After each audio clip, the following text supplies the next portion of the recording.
Selamat sejahtera. Selamat datang ke podcast Grup 3 Kiar.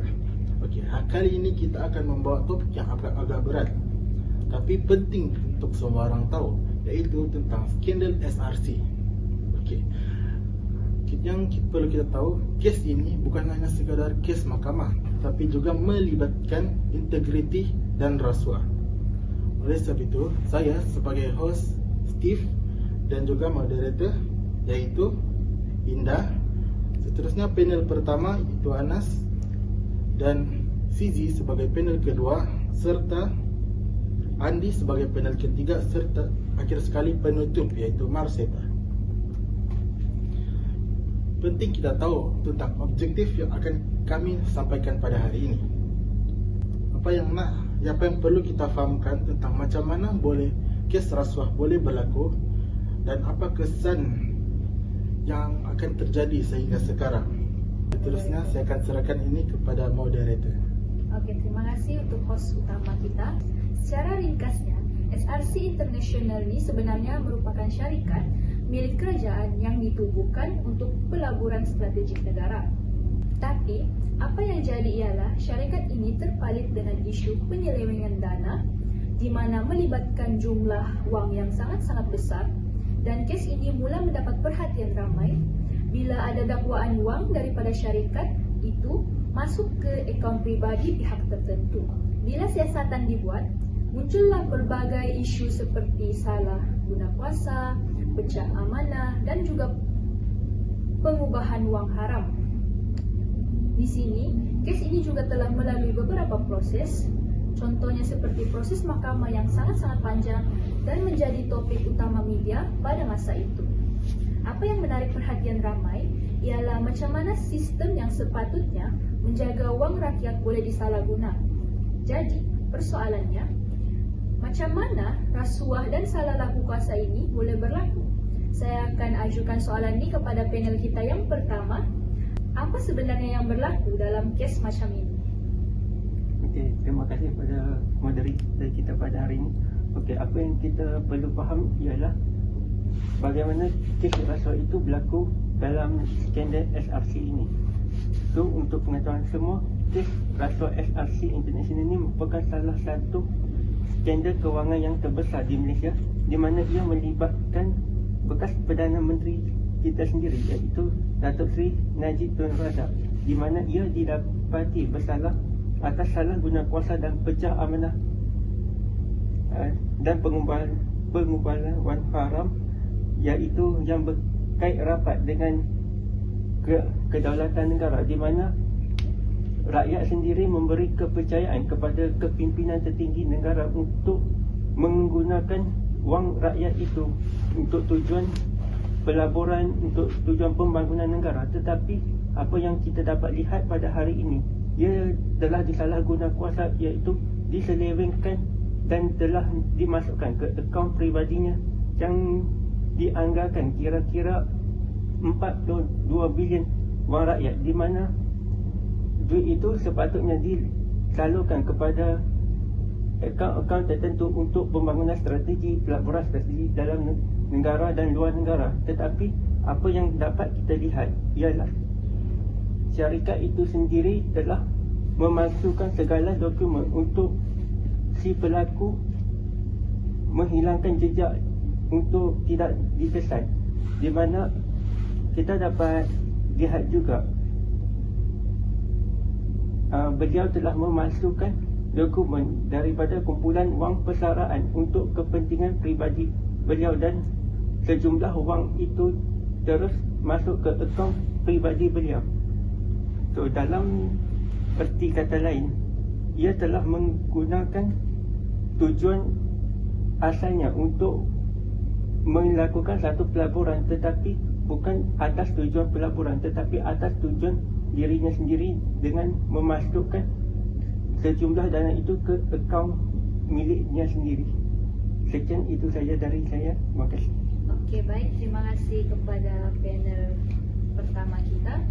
Apa yang saya boleh lihat di sini, kes ini boleh menjadi contoh jelas bahawa apabila nilai amanah dan tanggungjawab hilang, ianya akan memberi impak kepada negara kita. Okey, baik. Seterusnya, saya akan ajukan soalan kepada panel kita yang kedua. Pada pendapat kamu, apakah kesan skandal SRC ini? Terima kasih moderator kita, yaitu Indah. Daripada kronologi kes ini, kita beralih pula kepada persoalan yang lebih besar, yaitu apakah kesan skandal SRC terhadap negara dan masyarakat. Yang pertama ialah kesan terhadap negara. Skandal SRC telah mendedahkan kelemahan dalam aspek tadbir urus dan pengurusan dana. Ia mencetuskan persoalan tentang keberkesanan sistem semak dan imbang serta sejauh mana keterusan yang diamalkan oleh institusi yang menguruskan kewangan awam. Kes ini juga menjadi pemangkin kepada perbincangan tentang keperluan reformasi institusi, pengukuhan peranan pihak penguatkuasa dan kepentingan dalam pentadbiran negara. Seterusnya, kesan kepada masyarakat. Skandal ini telah menghakis keyakinan masyarakat terhadap institusi awam. Apabila timbul persoalan tentang keterusan dan accountability dalam pengurusan sumber negara, masyarakat mulai meragui keupayaan institusi untuk menjalankan amanah dengan jujur. Keadaan ini menyebabkan wujudnya jurang kepercayaan antara rakyat dan sistem pentadbiran. Oleh itu, skandal ini bukan sahaja memberi kesan negatif, tetapi juga menjadi pengajaran penting ke arah pembinaan negara dan masyarakat yang lebih berintegriti. Itu sahaja dari saya. Oke, baik. Terima kasih kepada panel kedua kita. Apa yang saya dapat lihat di sini, kesan SRC International ini memberikan impak yang sangat-sangat besar lah, terutama dari segi masyarakat, di mana masyarakat kita mula hilang kepercayaan terhadap pemimpin dan juga ekonomi kita pun akan terjejas. So, seterusnya saya akan ajukan soalan kepada panel kita yang ketiga, yaitu pada pendapat kamu, bagaimanakah cara kita untuk mencegah rasuah ini di dalam negara kita?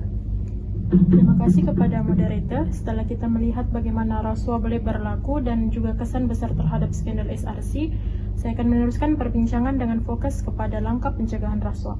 Pada pandangan saya sendiri, pencegahan rasuah tidak boleh bergantung kepada satu pihak saja, tetapi perlu melibatkan semua peringkat termasuk individu, organisasi dan juga institusi negara.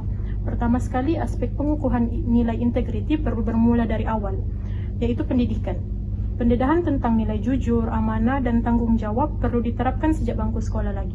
Bila nilai ini sudah sebati dalam diri seseorang, mereka akan lebih cenderung untuk menolak rasuah walaupun berdepan dengan tekanan atau peluang. Kedua, kita perlukan ketelusan dan accountability yang lebih kuat dalam sistem pentadbiran. Ini termasuklah proses keuangan yang lebih jelas, audit yang lebih ketat, dan penggunaan sistem digital untuk mengurangkan ruang manipulasi. Bila semua tindakan boleh dijejaki, peluang untuk salah guna kuasa akan berkurang. Seterusnya, peranan institusi dan penguatkuasaan seperti SPRM juga sangat penting. Mereka perlu diberi kebebasan yang lebih luas untuk menjalankan siasatan tanpa campur tangan mana-mana pihak. Pada pandangan saya ini penting untuk memastikan keadilan dan meningkatkan keyakinan rakyat. Selain itu, sebagai individu sendiri, kita juga perlu memainkan peranan penting dalam mencegah rasuah. Kita tidak sepatutnya berdiam diri, dan bila mana kita melihat satu salah bentuk, salah laku, kita menggunakan budaya tidak mau masuk campur, melainkan kita ubah kepada budaya melapor dan bertanggung jawab. Akhir sekali, pencegahan rasuah juga memerlukan kepemimpinan yang teladan. Pemimpin yang berintegriti akan membentuk sistem yang bersih dan seterusnya memberi kesan kepada seluruh organisasi. Sedikit ringkasan daripada saya, rasuah hanya dapat dibenteras jika semua pihak memainkan peranan secara konsisten. Ia bukan sekedar isu undang-undang, tetapi tentang moral dan nilai dalam masyarakat kita. Oke, baik. Terima kasih panel kita yang ketiga. Saya pun setuju di mana kalau semua pihak memainkan peranan, barulah usaha anti rasuah kita ni boleh dicegahlah dengan lebih berkesan. Sebelum berakhirnya podcast kita pada hari ini, saya akan menjemput Marseta sebagai kita punya penyimpul untuk hasil podcast kita pada hari ini. Oke, apa yang kita boleh simpulkan untuk podcast kita hari ini? Skandal SRC ini merupakan satu pengajaran yang kita boleh ambil pengajaran yang besar kepada negara tentang bahaya rasuah dan salah guna kuasa. Kes ini menunjukkan tanpa integriti dan accountability, amanah yang diberikan boleh disalahgunakan demi kepentingan pribadi. Antara pengajaran utama daripada kes ini ialah pentingnya ketulusan dalam pentadbiran, penguasaan undang-undang yang tegas, dan peranan masyarakat dalam menolak budaya rasuah. Integriti perlu menjadi asas dalam kepimpinan dan pentadbiran supaya kebersihan rakyat dapat dipelihara dan pembangunan negara dapat berjalan dengan lebih baik. Akhir kata, marilah kita bersama-sama membanteras rasuah dan membina masyarakat yang lebih jujur, amanah, dan berintegriti. Oke, baik, terima kasih kepada penyimpul kita pada hari ini, Cek Marseta.